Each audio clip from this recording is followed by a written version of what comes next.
everyone, and welcome back to my YouTube channel.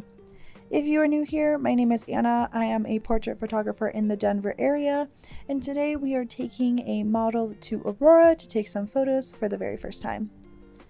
I went ahead and brought Alana to this location because a lot of the leaves were changing in Denver, and I wanted to make sure that I was able to capture some. So I first started off, since this is Alana's first professional photo shoot, to make sure that she brought something that she felt very comfortable to pose in, and I also wanted to make sure that she was as comfortable as possible. So I wanted to make this video just to kind of give you guys an introduction on what to do if you are preparing yourself for your very first photo shoot.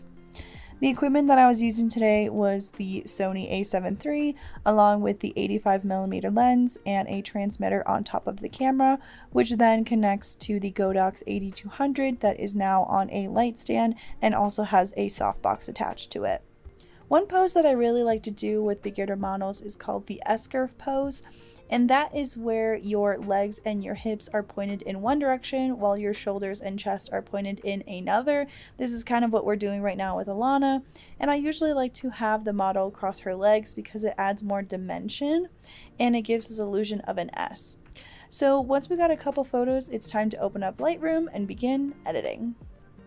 This is the photo that we're going to be editing today, and as you see as we zoom into Alana's forearm, there is something called banding, and that's essentially where the mirrorless camera, and sometimes even on DSLRs, is the high-speed sync of your off-camera flash is not matching up with the camera shutter, and this usually happens when your shutter speed is very high.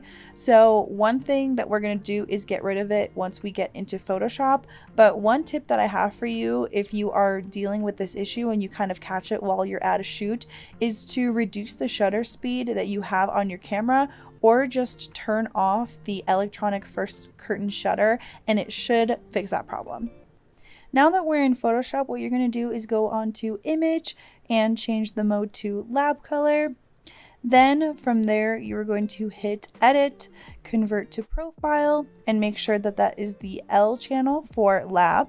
And then once we have those channels, you're going to go ahead and go to Filter, Blur, Surface Blur. This can be up to you in regards to what the radius is. I feel like 9 or 10 is good enough, and then you want to make sure that your threshold is 15 pixels, and keep clicking the preview button so then you know exactly how it looks. From there, once you think that that's perfect, you just return to RGB mode and you should be set. The first tip that I have for you, and the tip that I mainly include in most of my YouTube videos, is to always give constructive criticism to your models. Most of the time, the model has been working for the very first time and does not have a certain set of poses that they like to do. So I always try to make sure that I either have some photos that I've taken from Pinterest to use as pose ideas, or show them some photos from my portfolio as some things that I like to do in my usual work. And this will also make sure that they will have something to keep in mind when they are posing for the future. Posing in front of a camera can be very scary, so what I usually try to do is to crack a couple jokes or try to show them with my own body exactly what I want them to do.